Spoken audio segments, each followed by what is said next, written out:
ভারত থেকে আনা ক্যাপসুল নিম্নমানের সন্দেহে স্থগিত ভিটামিন এ খাওয়ানো কর্মসূচি পরীক্ষা নিরীক্ষার পর পরবর্তী তারিখ।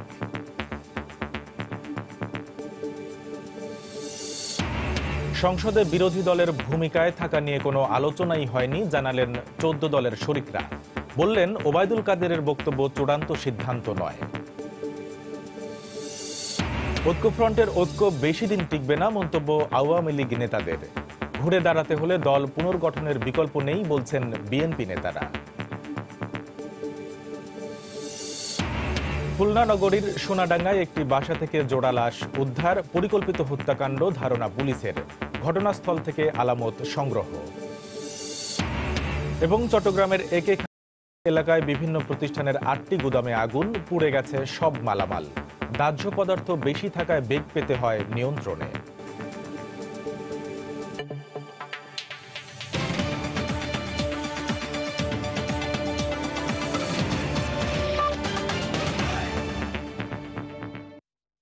দেখছিলেন শিরোনাম। প্রবাসী সময়ের সঙ্গে আছি আমি কামরুল হাসান সবুজ। ভারতীয় কোম্পানির ক্যাপসুল নিম্নমানের সন্দেহে স্থগিত করা হয়েছে ভিটামিন এ ক্যাপসুল খাওয়ানো কর্মসূচি। শুক্রবার দুপুরে কিশোরগঞ্জে ক্যাপসুলের নমুনা পর্যবেক্ষণ করে স্বাস্থ্য প্রতিমন্ত্রী ডাক্তার মোহাম্মদ মুরাদ হাসান জানান, তদন্ত কমিটির পরীক্ষা নিরীক্ষার শেষে ক্যাপসুলের মান খারাপ প্রমাণ হলে তা শিশুদের খাওয়ানো হবে না বলে জানিয়েছেন স্বাস্থ্যমন্ত্রী জাহিদ মালেক। বড় কোনো দুর্ঘটনার আগে বিষয়টি নজরে আসাকে ইতিবাচক বললেও পুরো ঘটনা খতিয়ে দেখার পরামর্শ বিশেষজ্ঞদের। কিশোরগঞ্জ প্রতিনিধি নূর মোহাম্মদকে সঙ্গে নিয়ে রাশেদ বাপ্পির রিপোর্ট। ক্যাপসুলের মান নিয়ে প্রশ্ন ওঠায় কর্মসূচির ঠিক 2 দিন আগে বন্ধ করা হয় এবারের ভিটামিন এ প্লাস ক্যাম্পেইন। এরপরই নড়ে চড়ে বসে স্বাস্থ্য মন্ত্রণালয়। শুক্রবার দুপুরে কিশোরগঞ্জ সার্কিট হাউজে নমুনা পর্যবেক্ষণ করেন স্বাস্থ্য প্রতিমন্ত্রী ডাক্তার মোহাম্মদ মুরাদ হাসান। ক্যাপসুলের গায়ে ক্যাপসুল লেগে থাকারও প্রমাণ পান তিনি। ক্যাপসুলের মান নিয়ে প্রশ্ন তুলে প্রতিমন্ত্রী জানান, মামলা করে ভারতীয় অখ্যাত কোম্পানির এই ভিটামিন কিনতে বাধ্য করা হয়েছিল। মামলা করে ওরা ওষুধ দিতে বাধ্য করেছে। লালটা যারা ইন্ডিয়ান কোম্পানি দিয়েছে এটাই সমস্যা, নীলটা আমাদের দেশের কোম্পানি, যে নামই হোক না কেন, এবং ওটা যে কোনো সমস্যা নাই সেটাও আপনারা সচক্ষে দেখলেন, আমরা সবাই দেখলাম। রাতকানা রোগ প্রতিরোধ কর্মসূচির অংশ হিসেবে 6 থেকে 59 মাস বয়সী দেশের 2 কোটিরও বেশি শিশুদের ভিটামিন এ ক্যাপসুল খাওয়ানোর কথা ছিল গত ডিসেম্বরে। তবে শিক্ষার্থীদের বার্ষিক পরীক্ষা ও জাতীয় নির্বাচন সহ নানা কারণে তা পিছিয়ে নির্ধারণ করা হয় 19 জানুয়ারি। ক্যাম্পেইন শুরুর আগেই দেশের বিভিন্ন প্রান্ত থেকে ক্যাপসুলের মান নিয়ে অভিযোগ আসে মন্ত্রণালয়ে। এদিকে ভিটামিন এ মেয়াদোত্তীর্ণ নয় জানিয়ে স্বাস্থ্যমন্ত্রী বলেন, রহস্য উদ্ঘাটনে গঠন করা হয়েছে একাধিক তদন্ত কমিটি। একটা ওষুধের সাথে আর একটা ক্যাপসুলে একটু গায়ে জোড়া লেগে গেছে, এটা অর্থ যে এই নয় যে ওষুধের ভিতরে যেটা রয়েছে ক্যাপসুলের ভিতরে সেটার মান নষ্ট হয়ে গেছে।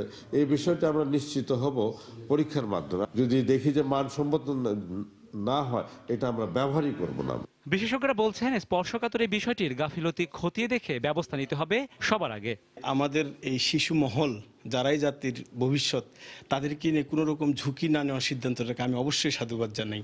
যেহেতু প্রকিউরমেন্ট পদ্ধতিতে অনেকগুলি কোম্পানির সাথে তুলনা করে কেনার ব্যবস্থা আছে, যেটা রাষ্ট্রসম্মত পিপিআর অনুযায়ী, সুতরাং এই ব্যাপারে যদি আইনগত যে বিধিবিধান আছে সেগুলি পালন করে ভবিষ্যতে কার্যক্রম চালানো যায়, তাহলে অবশ্যই এটা সার্থকতার মুখ দেখবে।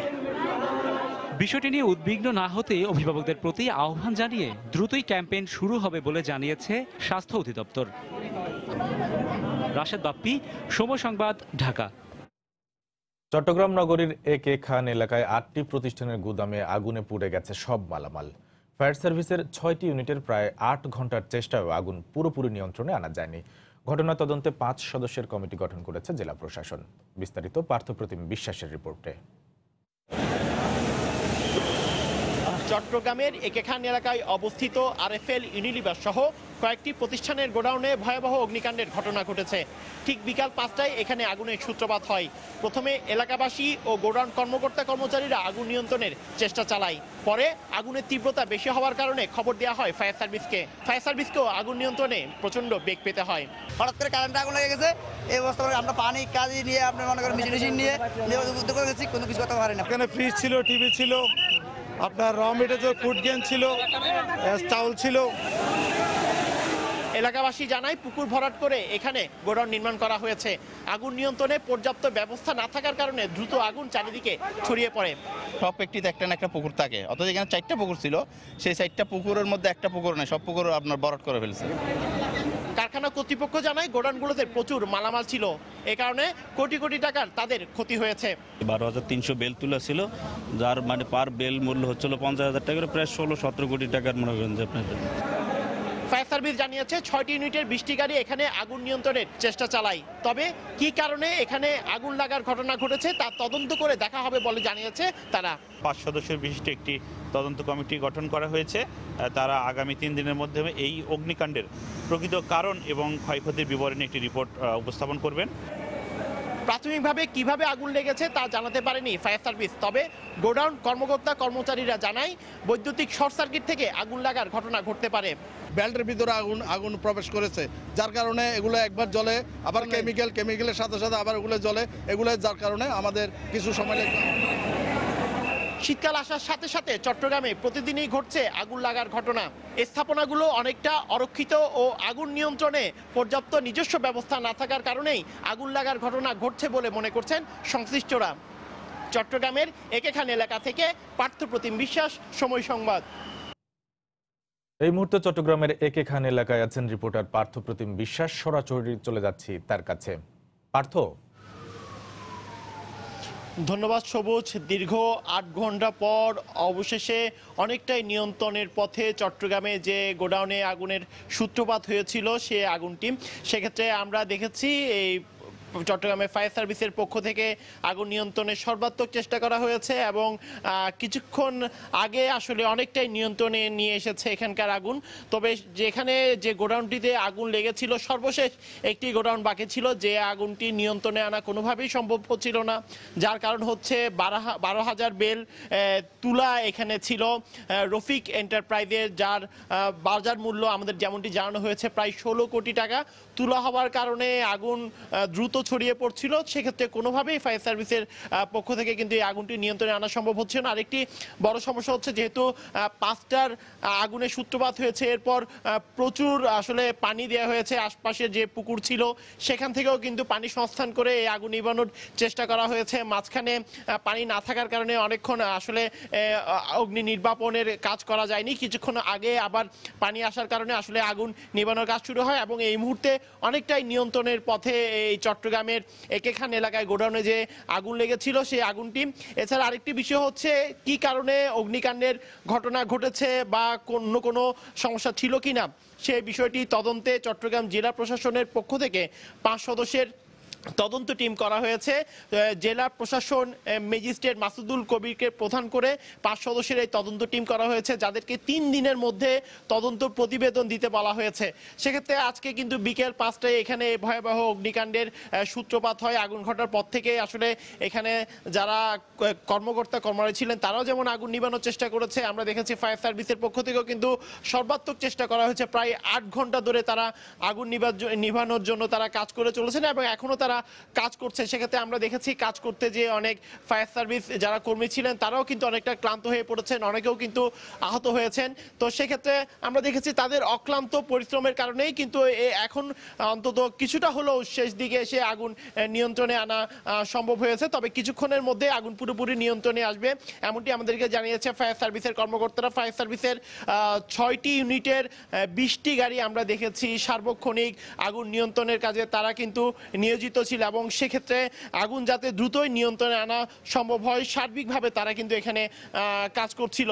সেক্ষেত্রে আরেকটি বিষয় হচ্ছে এই কারখানায় প্রায় 3 থেকে 4টি প্রতিষ্ঠানের বিভিন্ন মালামাল ছিল, যেসব মালামাল প্রায় একেবারেই পুরোপুরি পুড়ে গেছে। এর মধ্যে RFL, ইউনিলিভার থেকে শুরু করে রফিক এন্টারপ্রাইজ থেকে শুরু করে সবার প্রায় কোটি কোটি টাকার মালামাল পুড়ে ছাই হয়ে গেছে এমনটি আমাদেরকে জানিয়েছে প্রতিষ্ঠানের কর্মকর্তারা। তো সেক্ষেত্রে বলা যায় 8 ঘন্টা পর অনেকটাই নিয়ন্ত্রণে এসেছে চট্টগ্রামে গোডাউনে যে অগ্নিকাণ্ডের ঘটনা ঘটেছে সেই আগুন 8 ঘন্টা পরে অনেকটাই নিয়ন্ত্রণে নিয়ে এসেছে ফায়ার সার্ভিস। তো এই ছিল আমার কাছে এখনো পর্যন্ত চট্টগ্রামের একে খান এলাকা থেকে এখানকার সর্বশেষ খবর।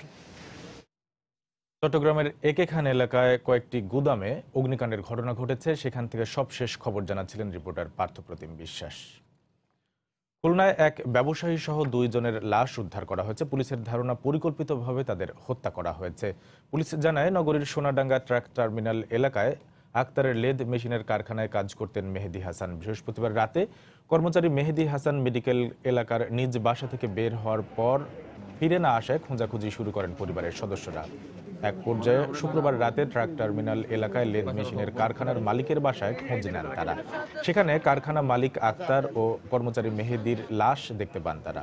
খবর পেয়ে ঘটনাস্থল থেকে নিহতদের লাশ উদ্ধার করে খুলনা মেডিকেল কলেজ হাসপাতাল মর্গে পাঠায় পুলিশ।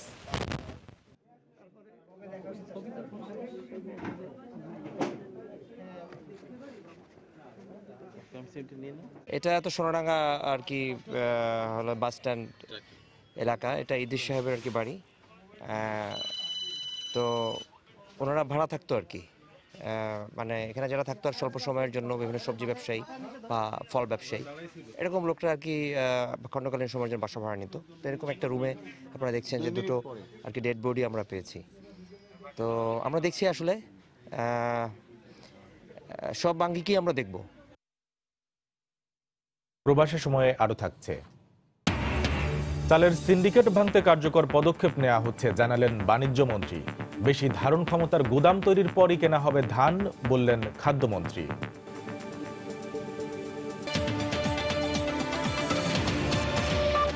সংসদে বিরোধী দলের ভূমিকায় থাকার ব্যাপারে কোনো আলোচনাই হয়নি জানিয়ে 14 দলের শরিকরা বলছেন, এ বিষয়ে আওয়ামী লীগ সাধারণ সম্পাদকের বক্তব্য চূড়ান্ত সিদ্ধান্ত নয়।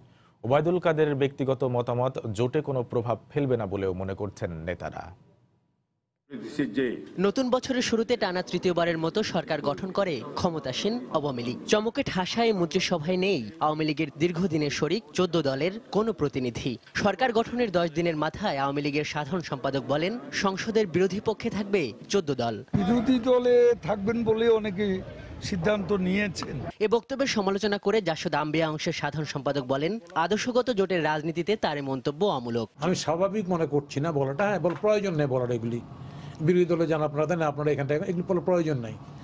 সরকার বৃক্ষ কিনে আমদানি ফল প্রয়োজন। সরকার কি কাজ করবেন, ন্যাচারালি আমরা রাজনীতি করি, তাই না? সবাই যার যেটা বুঝে নেবে কাকে কি করতে হবে না করতে হবে। 2008 এবং 2014-তে মাঠের রাজনীতি থেকে শুরু করে সংসদ এবং সরকারে আওয়ামী লীগের সঙ্গে যৌথবদ্ধ ছিল জাসদিনুর একাধিক এমপি মন্ত্রী। এ অংশের সাধারণ সম্পাদক মনে করেন, বিরোধী পক্ষে থাকা নিয়ে ওবায়দুল কাদেরের বক্তব্য একান্তই ব্যক্তিগত। আমরা মনে করি এই জোট থাকবে, এই জোটকে থাকতে হবে। তবে সরকার গঠনের প্রশ্নে, পরিচালনার প্রশ্নে বিষয়টি কি হবে সেটা নিয়ে অনেক ধরনের আলোচনা রয়েছে। আমাদের সবাই মিলে আলোচনা করব আমরা। এটা শুধুমাত্র একজনের ব্যাপার না, তো এটা জোটের ব্যাপার। সরকারের শেষ মেয়াদে পূর্ণ মন্ত্রিত্ব নিয়ে একাদশ সংসদ নির্বাচনেও নৌকা প্রতীক নিয়ে প্রতিদ্বন্দ্বিতা করেছেন রাশিদ খান মেনন। তিনি বললেন, এ বিষয়ে এখনো সিদ্ধান্ত হয়নি। সংসদে গিয়ে আবার বিরোধী দল হবো, এ দুটো তো মেলে না আর কি, একটু হাস্যকর হয়ে যায়। জাতীয় পার্টির যেভাবে সরকার আর বিরোধী দলে থাকার মতো অবস্থা হয়ে যায়, যেটা খুব হাস্যাস্পদ বলে মনে হয়। আলোচনার মাধ্যমে সিদ্ধান্ত হলে সংসদে বিরোধী দল হিসেবে থাকতে আপত্তি নেই বলেও জানায় 14 দলের নেতারা।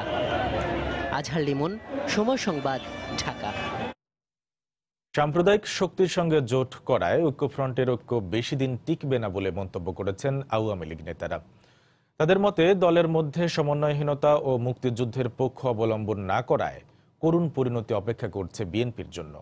শুক্রবার বিভিন্ন অনুষ্ঠানে অংশ নিয়ে আওয়ামী লীগ সাধারণ সম্পাদক সহ অন্য নেতারা একথা বলেন।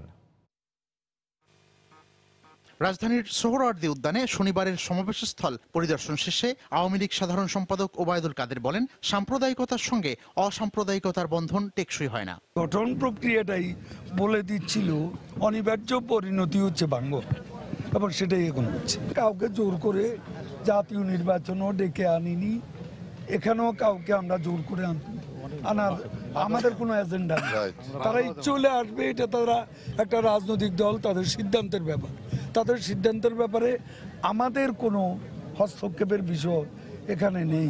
সাভারের তেঁতুলঝোড়া ইউনিয়নে স্থানীয় সংসদ সদস্য অ্যাডভোকেট কামরুল ইসলামের সংবর্ধনা অনুষ্ঠানে তথ্যমন্ত্রী ডক্টর হাসান মাহমুদ বলেন, ঐক্যবদ্ধ প্রচেষ্টায় দেশকে এগিয়ে নিয়ে যাচ্ছে মহাজোট সরকার। অন্যদিকে ঐক্যফ্রন্টের নিজেদেরই ঐক্য নেই বলেও মন্তব্য করেন তিনি।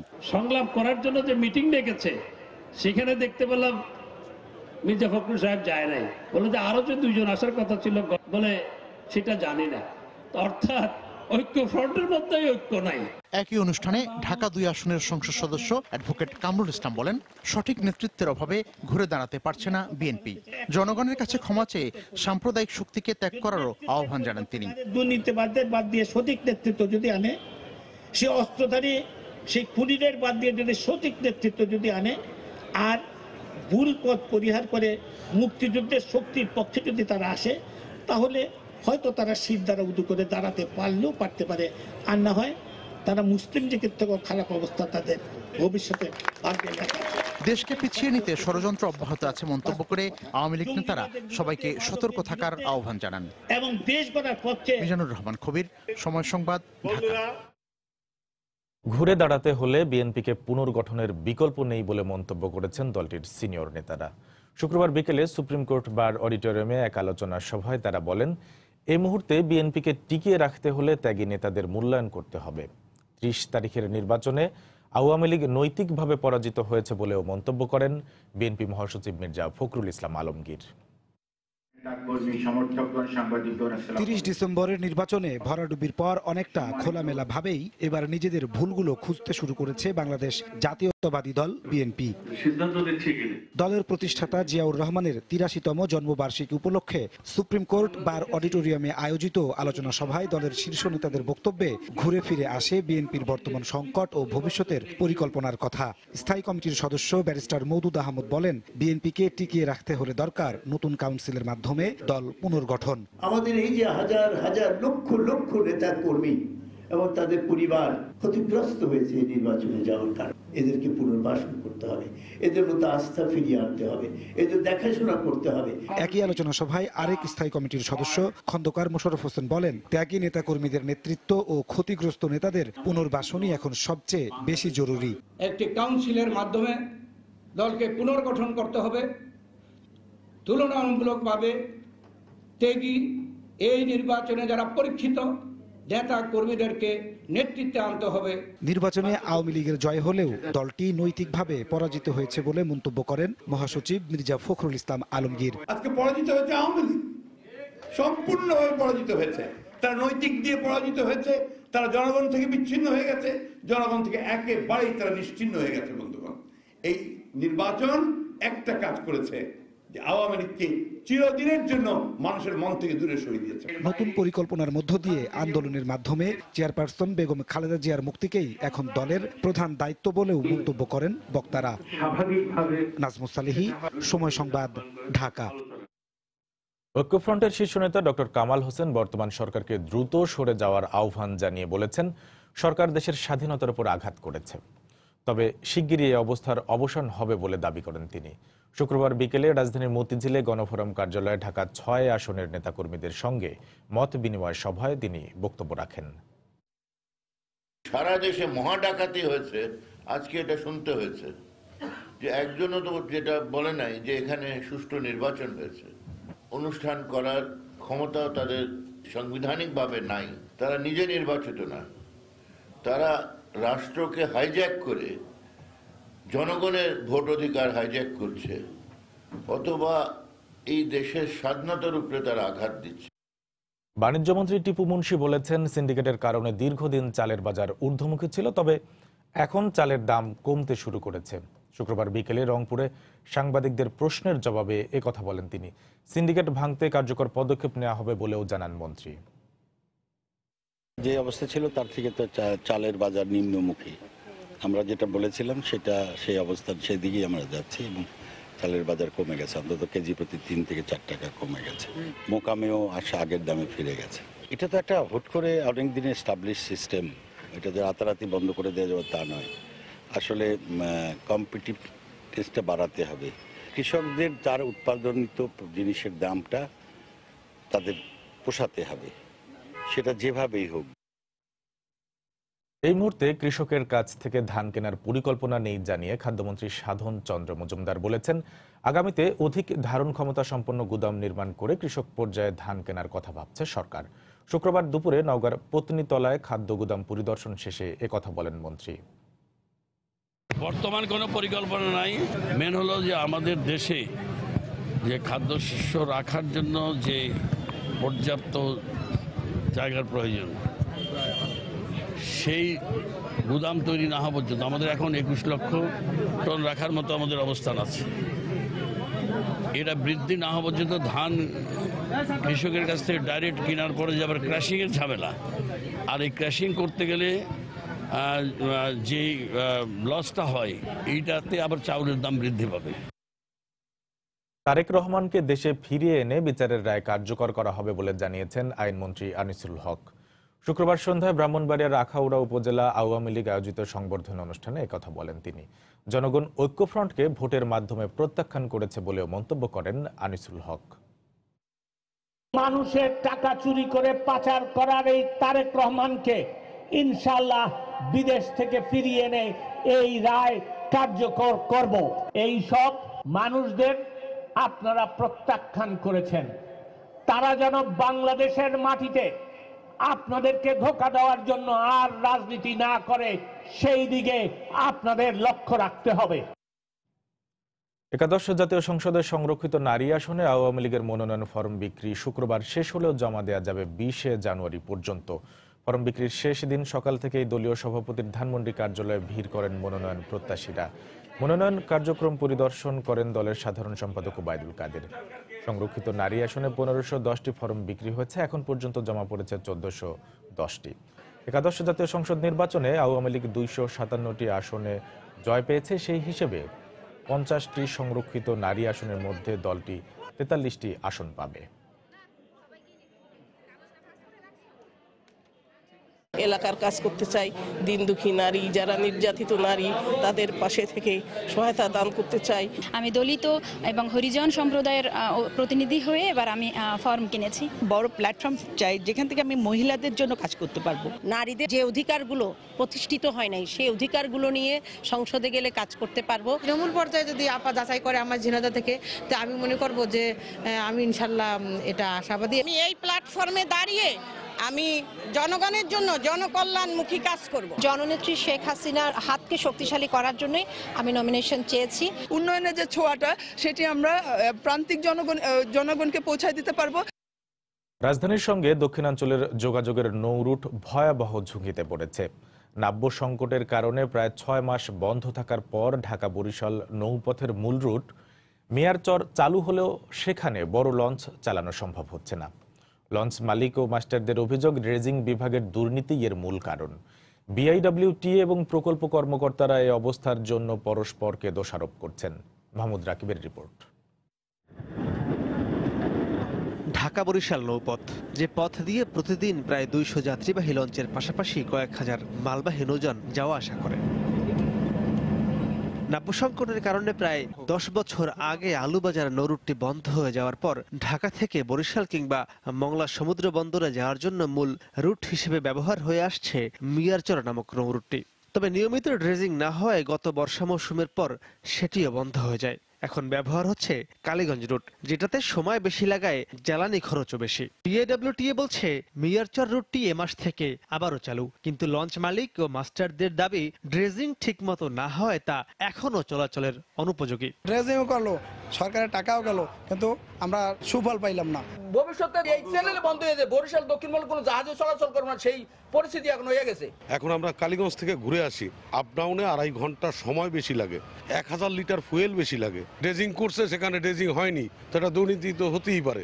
এই সরকার যে টাকা ব্যয় করছে বিগত দিনে এর অর্ধেক টাকাও আমাদের নদীর পথে ব্যয় হয়নি। মিয়ারচর রুটে দৈর্ঘ্যে 4.5 কিলোমিটার, চওড়ায় 76 মিটার ও গভীরতায় 5 ফুট ড্রেজিং এর কথা বলা হলেও সরেজমিনে এমনটি হয়নি বলে দাবি মাস্টারদের। 6টা ড্রেজার আমরা সাথে সাথে লাগিয়ে দেই, পাশাপাশি আমাদের বিআইডব্লিউটির 2টি ড্রেজার কাজ করে। এখানে 10.5 লাখ মাটি খনন করা হয়েছে। ড্রেজিং এর বলতেছে 70 মিটার কাটছে, আমি দেখতেছি 50 মিটার কাটে নাই। দুইটা জাহাজ পাশাপাশি করছে না করতে পারে, তাহলে আমি কিভাবে চলবো? 4 মিটার পানিতে অনেক সময় লাশ বাড়ায় দেখা যায় 2 মিটার 1.5 মিটার পানিতে থাকে, ওখানে অনেক কোস্টার জাহাজ থেকে থাকে, তার ভিতর দিয়ে আমাদের আসা যাওয়া করা লাগে। সরকারি অনেক জাহাজ আছে তারা মিটার এই মাথা থেকে ওই মাথার মধ্যে ঠিক মতো ড্রেজিং হইল কিনা মিটারে ধরা পড়বে। আর যারা ড্রেজিং করে তারা যদি 2 পাইস ধরাই দেয় তাহলে তারা বলবে যে ওকে। দুর্নীতি করছে, দুর্নীতি স্যার আর কি। ড্রেজিং সংস্থার বিরুদ্ধে লঞ্চ মালিক ও মাস্টারদের যখন এমন অভিযোগ, তখন বিআইডব্লিউটি এর ড্রেজিং বিভাগের প্রধান প্রকৌশলী বলছেন তিনি এ বিষয়ে দায়িত্বপ্রাপ্ত নন। আপনাকে তো বুঝতে হবে ভাই, আমি আপনাকে বলতেছি যে আমি ড্রেজিং এর হেড, সব ড্রেজিং এ দেখে এটা আমার প্রকল্পের আমাদের বাইরে। চিফ ইঞ্জিনিয়ার, দুইজন এডিশনাল চিফ ইঞ্জিনিয়ার সবাই এটা জানতই করতো, তাদেরই সেই অ্যালাইনমেন্টটাই হয়েছে, সই করা হয়েছে। তবে সমস্যার সমাধান না হলে প্রয়োজনে আবারও জরিপ করে মিয়ার চরে ড্রেজিং করার কথা বলছে বিআইডব্লিউটিএ। মাহমুদ রাকিব, সময় সংবাদ, ঢাকা। মাদারীপুরের কাঁঠালবাড়ি, শিমুলিয়া ও মানিকগঞ্জের পাটুরিয়া দৌলতদিয়া নৌ রুটে স্বাভাবিকভাবে নৌযান চলাচল করতে পারছে না। পদ্মা নদীতে জেগে ওঠা ছোট ছোট চরে প্রায়ই আটকে যাচ্ছে পণ্যবোঝাই কার্গো, ফেরি, লঞ্চ সহ নৌযান। এতে দুর্ভোগ বাড়ছে যাত্রী ও চালকদের। মাদারীপুর থেকে সঞ্জয় কর্মকার, অভিজিতের পাঠানো তথ্য ও শাহাদত আকুনের ছবিতে রিপোর্ট। জোয়ার ভাটা সহ নানা কারণে পলি জমে কাঁঠালবাড়ি, শিমুলিয়া, পাটুরিয়া দৌলতদিয়া নৌরুটের বিভিন্ন চ্যানেলে। পলি অপসারণে নৌ পরিবহন মন্ত্রণালয় কোটি টাকা ব্যয়ে ড্রেজিং করছে, কিন্তু ড্রেজিং এর পলিগুলো নদীর পাশে ফেলায় সেই পলি একই স্থানে এসে আবারও সৃষ্টি হয় নাব্য সংকট। এতে নৌপথ পরিবর্তন হয়ে যায়। বিকল্প চ্যানেল ব্যবহার করায় একদিকে নৌপথের দূরত্ব বেড়ে পারাপারে সময় লাগে দ্বিগুণ, অন্যদিকে জ্বালানি খরচ বেড়ে যাওয়ায় আর্থিক ক্ষতির মুখে পড়ছেন সংশ্লিষ্টরা। নাব্য সংকটে এর মধ্যে গত ডিসেম্বরে পাটুরিয়া দৌলতদিয়ায় 22টি পণ্যবাহী কার্গো 2 সপ্তাহ নদীর মাঝে আটকা থাকায় ভোগান্তিতে পড়েন চালক ও ব্যবসায়ীরা। পলিমাটি এসে পড়ে আর কি পানির সাথে, আর যখন মনে করেন যে পানি কমে তখন চটটা পড়ে। সরকারি ড্রেজিং করলে সঠিকভাবে হয় না, কিন্তু পাবলিক যে ড্রেজিং করালে সঠিকভাবে হয়। কোথায় কি সমস্যা হচ্ছে আমাদেরকে অবহিত করলে আমরা বিআইডব্লিউটিএ এর সাথে যোগাযোগ করে বিআইডব্লিউটিএ পরবর্তীতে তারা ড্রেজিং এর ব্যবস্থা নিয়ে থাকে। বিশিষ্ট জনরা মনে করেন ড্রেজিং কার্যক্রমে প্রশাসনের নজরদারি বাড়ালে কমবে এ ভোগান্তি। বিআইডব্লিউটিএ এবং তারা যাদেরকে নিয়োগ দেয়, এই নিয়োগপ্রাপ্তরা ঠিকমতো কাজ করতেছে কিনা এটা ভালো করে একটু জোরদার করা দরকার। অবশ্য মাদারীপুরের জেলা প্রশাসনের শীর্ষ কর্মকর্তা জানান, নৌরুটগুলোর নাব্য ফিরিয়ে আনতে মন্ত্রণালয়ের মাধ্যমে বিভিন্ন প্রকল্প হাতে নেওয়া হয়েছে। বিআইডব্লিউটিএ মূলত এই খনন কাজ পরিচালনা করবে, এটা সম্ভবত যাচাই করা হচ্ছে, অর্থ ব্যয়ের বিষয়টা বিবেচনায় আনা হচ্ছে। তো আশা করি যে এই প্রকল্প বাস্তবায়ন হলে তো এই নাব্যতা সংকট আর তৈরি হবে না। এ ব্যাপারে মুন্সিগঞ্জে কর্মরত বিআইডব্লিউটি এর অফিসে একাধিকবার গিয়েও কোনো কর্মকর্তার বক্তব্য পাওয়া যায়নি। সময় সংবাদ, মাদারীপুর। ঝিনাইদহে খুলনাগামী সুন্দরবন এক্সপ্রেস ট্রেনের ইঞ্জিন লাইনচ্যুত হয়েছে। এতে বন্ধ রয়েছে ঢাকা খুলনা রুটের ট্রেন চলাচল। রেলওয়ে কর্তৃপক্ষ জানায়, শুক্রবার বিকেলে ঢাকা থেকে ছেড়ে আসা খুলনাগামী সুন্দরবন এক্সপ্রেস ট্রেন ঝিনাইদহের কোটচাঁদপুর স্টেশন এলাকায় পৌঁছালে ট্রেনটির ইঞ্জিন লাইনচ্যুত হয়। পাশাপাশি রেল লাইনের কিছু অংশ ভেঙে যায়। এতে বন্ধ রয়েছে খুলনা, রাজশাহী, ঢাকা রুটের ট্রেন চলাচল। পাবনার পাকশী থেকে আসা রিলিফ ট্রেন উদ্ধার কাজ শুরু করেছে।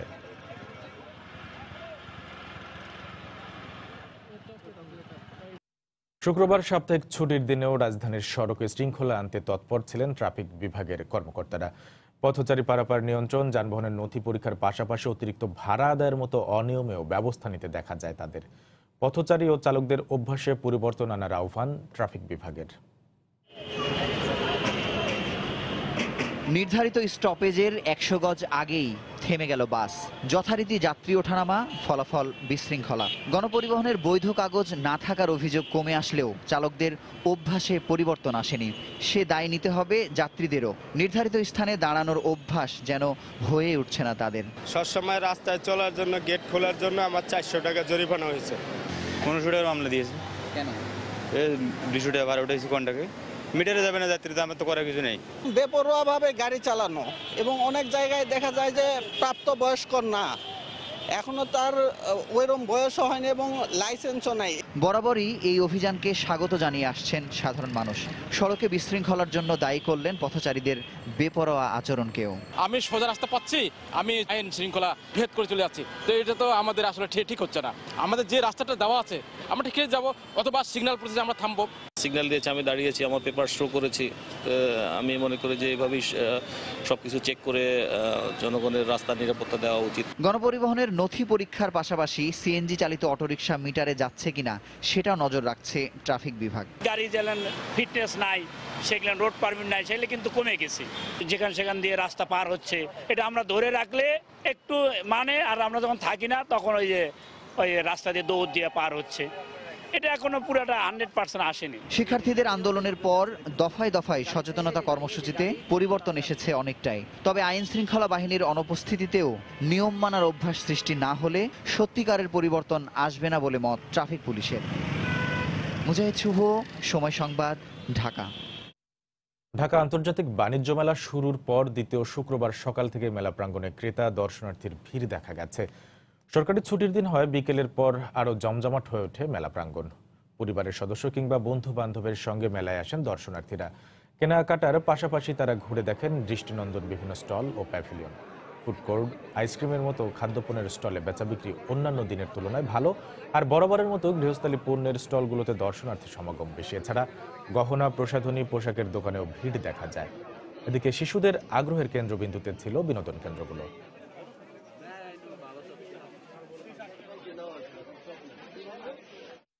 ছেলে মেয়েদের নিয়ে আসছি, বেড়াইতে আসছি এবং ঘুরতে আসছি এবং কেনাকাটা করতে আসছি। আমার বাচ্চাটি ছোট হলেও সে কিন্তু অনেক লোকের মধ্যে সে অনেক আনন্দ পাচ্ছে এবং আমিও অনেক আনন্দ পাচ্ছি। বউ বাচ্চা নিয়ে আসছি, খুব ভালো লাগতেছে, কিন্তু ভিড়টা একটু বেশি। তাছাড়া এমনি পরিবেশ তো ভালো। রাজস্থান থেকে আনা হয়, লখনৌ থেকে আনা হয়, সুরাত থেকে আনা হয়, তারপর আপনার দিল্লির বুটিক্স আছে। আমার সব প্রাইস আছে যেটা, সেটা থেকে আমি 30 থেকে 40% ডিসকাউন্ট দিচ্ছি। রাজশাহীর আমের বাগানের বাতাসে এখন আমের মুকুলের সুগন্ধ। এবছর শীতের তীব্রতা কম থাকায় পৌষের মাঝামাঝিতেই বাগান জুড়ে এসেছে মুকুল। আমের ভালো ফলনের প্রত্যাশায় বাগানের যত্নে ব্যস্ততা বেড়েছে বাগানীদের। রোজার আগে বাজারে আম আসার সম্ভাবনায় দাম নিয়ে আশাবাদী ব্যবসায়ীরা। হাবিবুর রহমান পাপ্পুর তোলা ছবিতে রাকিবুল হাসানের রিপোর্ট। চোখ জুড়ানো সবুজের আঙিনায় আমের মুকুলের সুবাসে মোহনীয় রাজশাহীর চারদিক। জেলার ছোট বড় বাগানগুলোতে চোখ মেললেই দেখা মিলবে স্বর্ণালী মুকুলের দৃশ্য। সপ্তাহ দুয়েকের মধ্যেই গোপালভোগ, লখনা, আমরুপালি, ল্যাংড়া সহ প্রায় 200 জাতের মুকুল পরিণত হবে কুড়িতে। তাই বাগান পরিচর্যায় ভোর থেকেই ব্যস্ত সময় পার করছেন বাগানীরা। বীজ দিলে মলটা ভালো আসবি বা গরম ধরবি, মলটা আসলে আম ভালো হবি। পোকামাকড় আসে না, আমরা একটু যত্ন হয়, ভুঁইগুলা ধরুন পরিষ্কার রাই। চারিদিক দিয়ে কুবা দিচ্ছি, বেড করব, বেড করি বাগানে পানি দিব। কৃষি বিভাগ বলছে এবছর রাজশাহীতে শীতের তীব্রতা কম ও তাপমাত্রা ভালো থাকায় বাগানে আগাম মুকুল এসেছে। তুলনামূলকভাবে গেল বছরের থেকে বেশি মুকুল এসেছে এবছর। রোজার আগে আম নামানোর সম্ভাবনায় ফলন ও দাম নিয়ে আশাবাদী বাগান মালিক ও ব্যবসায়ীরা। আবহাওয়া ভালো থাকলে আর কয়েকদিনের মধ্যেই পুরো বাগানেই মুকুল আসবে এবং এর ভালো দাম পাওয়া যাবে। আবহাওয়া এরমই থাকে তাহলে হলো আগেই আম ধরলে আম আগেই পাকবে। মুকুল তো এবার আগে আসছে, তো আমরা আশাবাদী যে এবার যদি রমজান মাসের আগে আম পাই তাহলে লাভবান হতে পারবো। এই অবস্থায় নিয়ম মাফিক কীটনাশক প্রয়োগ সহ বাগান ও মুকুলের যত্নের নানা পরামর্শ দিচ্ছেন ফল গবেষকরা। 1 লিটার পানির মধ্যে ইমিডা ক্লোপ্রিড গ্রুপের কীটনাশক দানাদার যদি হয় তাহলে 0.2 গ্রাম, আর যদি তরল হয় তাহলে 0.5 মিলি, এবং তার সাথে ম্যানকোজেব জাতীয় ছত্রাকনাশক 2 গ্রাম। এই হারে সমস্ত গাছ ভিজিয়ে স্প্রে করতে হবে। তাহলে আম গাছের যে হপার পোকার আক্রমণ হয় এবং অ্যানথ্রাকনোজ রোগ দেখা দেয়, যার কারণে আমের মুকুল এবং আম ধ্বংস হয়ে যায়, এটি সম্পূর্ণ প্রতিরোধ হবে। জেলার 18,000 হেক্টর জমিতে 2,13,426 মেট্রিক টন আম উৎপাদনের লক্ষ্যমাত্রা নির্ধারণ করেছে কৃষি বিভাগ। রাকিবুল হাসান, সময় সংবাদ, রাজশাহী। বাংলাদেশের সঙ্গে বৃহৎ পরিসরে বাণিজ্যিক সহযোগিতা বাড়াতে আগ্রহী হয়ে উঠেছেন চীনের ব্যবসায়ীরা। সম্প্রতি এদেশের আর্থসামাজিক যে অগ্রগতি হয়েছে সেটাই টানছে চীনের ব্যবসায়ীদের। সংশ্লিষ্টরা বলছেন, ভারতের পাশাপাশি চীনের সঙ্গে সম্পর্ক বাড়ানো গেলে দেশের অর্থনৈতিক ভিত আরও শক্তিশালী করা সম্ভব হবে। এহসান জুয়েলের রিপোর্ট। বিশ্বের দ্বিতীয় অর্থনৈতিক পরাশক্তি চীন, যাদের নিয়ন্ত্রণে রয়েছে বিশ্ব অর্থনীতির 15%। চীন বাড়ছে আকাশের বুকে। একই সঙ্গে গত অর্ধযুগ ধরেই দেশটি তার বাণিজ্য বাড়াতে আগ্রহী বিশ্বের অন্যান্য দেশগুলোতে। ভূ রাজনীতিতে শক্তিশালী বাংলাদেশের সঙ্গে 4 দশকের নিবিড় কূটনৈতিক সম্পর্ক থাকলেও আশেপাশের মিয়ানমার, পাকিস্তান, কাজাকিস্তানের মতো দেশের তুলনায় কমই হয়েছে এদেশে চীনের বিনিয়োগ। তবে সাম্প্রতিক রাজনৈতিক স্থিতিশীলতা এবং অর্থনৈতিক অগ্রগতি নজর কেড়েছে দেশটির ব্যবসায়ীদের। চীনে একটি কথা আছে, যদি তুমি অর্থনৈতিকভাবে শক্তিশালী হতে চাও, শুরুতে সড়ক বানাও। এছাড়া আমাদের দুদেশের মধ্যে পর্যাপ্ত তথ্য বিনিময়ের সুযোগ নেই, সেটি করতে হবে। পাশাপাশি দুদেশের ব্যবসায়ীদের মধ্যে একটি স্বচ্ছ অংশগ্রহণ এবং প্রতিযোগিতার ব্যবস্থা করতে হবে। আমার মতো অনেক ব্যবসায়ী আছেন যারা বাংলাদেশ সম্পর্কে বেশি কিছু জানি না। আমরা বিনিয়োগ করতে আগ্রহী, কিন্তু কোথায়, কেমন করে, কিভাবে সেটা করা যায় তা আমরা এখনো জানি না। এ বিষয়ে বাংলাদেশ সরকারকে এগিয়ে আসতে হবে। বিনিয়োগ বান্ধব পরিবেশ তৈরি করা গেলে দেশের সাধারণ মানুষের কর্মসংস্থানের পাশাপাশি অর্থনৈতিক সমৃদ্ধি অর্জনে বড় ভূমিকা রাখতে পারে চীনের এই আগ্রহ। ঐতিহাসিকভাবে ভারতের সাথে বিদ্যমান ভালো সম্পর্ক অব্যাহত রেখেই চীনের সঙ্গে সম্পর্ক আরও বাড়ানো যেতে পারে বলে মনে করছেন বিশেষজ্ঞরা। চীনের যে টেকনোলজি আছে, চীনের যে উদ্বৃত্ত অর্থ আছে, সেটা তো আর ওইভাবে ভারতের নাই। উইন উইন সিচুয়েশনে যাতে আমরা কাজ করতে পারি সেটা দেখবো আমরা। আমাদের নিজেদের দোষে কাজ পিছিয়ে যায়, প্রকল্প পিছিয়ে যায়, আমরা সিদ্ধান্ত নিলাম কিন্তু আগাতে পারি না, সেইগুলোকে দূর করতে হবে। প্রাপ্ত তথ্য বলছে গত 2 বছরেই চীনের সঙ্গে বাংলাদেশের দ্বিপাক্ষিক বাণিজ্য প্রতি বছর $16 বিলিয়ন ছাড়িয়ে গেছে। রয়েছে ভাষার সমস্যা, নেই সড়কপথে যোগাযোগের সুযোগও। তবু বাংলাদেশে চীনের বিনিয়োগের যে অপার সম্ভাবনা তার অনেকটুকুই থমকে আছে বিনিয়োগ বান্ধব পরিবেশের অভাবে। চীনের ব্যবসায়ীরা বলছেন বাংলাদেশে উদীয়মান যে অর্থনৈতিক অগ্রযাত্রা তার সঙ্গে সম্পৃক্ত হতে চান তারা, তবে বিনিয়োগের পরিবেশ তৈরির দায়িত্বটা নিতে হবে বাংলাদেশকেই। ইহসান জুয়েল, সময় সংবাদ, কুনমিং, চীন। এবার প্রবাসের খবর। আওয়ামী লীগ সভাপতি শেখ হাসিনা চতুর্থবারের মতো প্রধানমন্ত্রী নির্বাচিত হয় আনন্দ সভা করেছে যুক্তরাজ্য তাঁতি লীগ। পূর্ব লন্ডনের মাইক্রো বিজনেস সেন্টারে অনুষ্ঠিত সভায় বক্তারা বলেন, শেখ হাসিনার প্রতি দেশের মানুষের আস্থা থাকার কারণেই আওয়ামী লীগকে ক্ষমতায় এনেছে দেশের মানুষ। দেশের উন্নয়ন অব্যাহত রাখতে প্রবাসীদেরও সহযোগিতা চান বক্তারা। সভায় প্রধান অতিথি হিসেবে বক্তব্য রাখেন যুক্তরাজ্য সফররত বাংলাদেশ তাঁতি লীগের সভাপতি প্রকৌশলী শওকত আলী।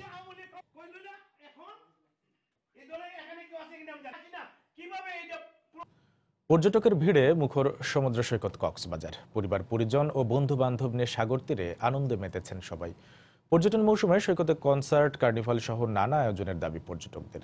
বিপুল সংখ্যক পর্যটকের সমুদ্র স্নানে নিরাপত্তায় দায়িত্ব পালন করছে লাইফগার্ড। আরও জানাচ্ছেন সুজাউদ্দিন রুবেল।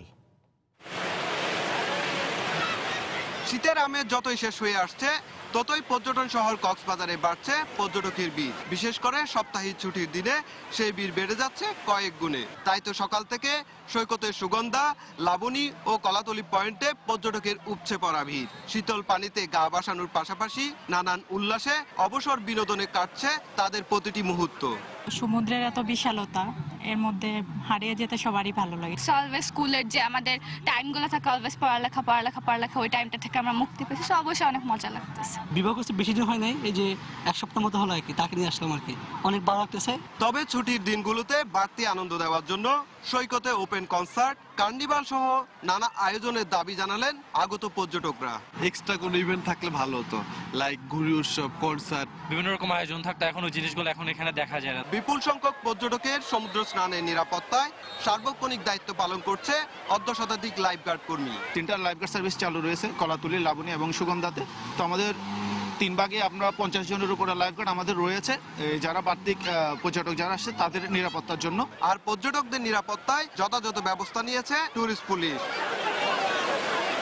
যানজট কিংবা অন্য কোনো কারণে পর্যটকদের যাতে ভোগান্তি পোহাতে না হয় সেদিকেও নজর রাখছেন তারা। সুজাউদ্দিন রুবেল, সময় সংবাদ, কক্সবাজার। পর্দা নামল সপ্তদশ ঢাকা আন্তর্জাতিক চলচ্চিত্র উৎসবের। রাজধানীর 5টি ভেন্যুতে 10 জানুয়ারি একযোগে বসেছিল চলচ্চিত্র আসর। 9 দিনের এই আসরে বিশ্বের 72টি দেশের 218টি চলচ্চিত্র প্রদর্শিত হয়। এর মধ্যে 6টি ক্যাটাগরিতে পুরস্কৃত করা হয় শ্রেষ্ঠ চলচ্চিত্র ও পরিচালকদের। বিশ্বের বেশ কিছু দেশের পরিচালক, চলচ্চিত্র বোদ্ধা যোগ দেন সমাপনী আসরে। সংস্কৃতি মন্ত্রণালয়ের সহযোগিতায় রেইনবো ফিল্ম ফেস্টিভ্যালের আয়োজনে এই উৎসবের পরবর্তী আসর বসবে 2020 সালের জানুয়ারি মাসে ঢাকায়।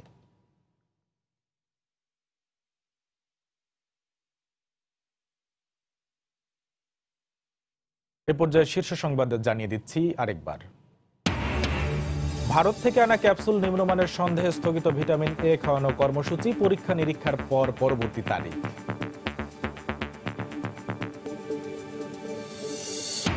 সংসদে বিরোধী দলের ভূমিকায় থাকা নিয়ে কোনো আলোচনাই হয়নি জানালেন 14 দলের শরিকরা। বললেন, ওবায়দুল কাদেরের বক্তব্য চূড়ান্ত সিদ্ধান্ত নয়। ঐক্যফ্রন্টের ঐক্য বেশি দিন টিকবে না, মন্তব্য আওয়ামী লীগ নেতাদের। ঘুরে দাঁড়াতে হলে দল পুনর্গঠনের বিকল্প নেই বলছেন বিএনপি নেতারা। খুলনা নগরীর সোনাডাঙ্গায় একটি বাসা থেকে জোড়া লাশ উদ্ধার, পরিকল্পিত হত্যাকাণ্ড ধারণা পুলিশের। ঘটনাস্থল থেকে আলামত সংগ্রহ। এবং চট্টগ্রামের একে খান এলাকায় বিভিন্ন প্রতিষ্ঠানের 8টি গুদামে আগুন, পুড়ে গেছে সব মালামাল। দাহ্য পদার্থ বেশি থাকায় বেগ পেতে হয় নিয়ন্ত্রণে।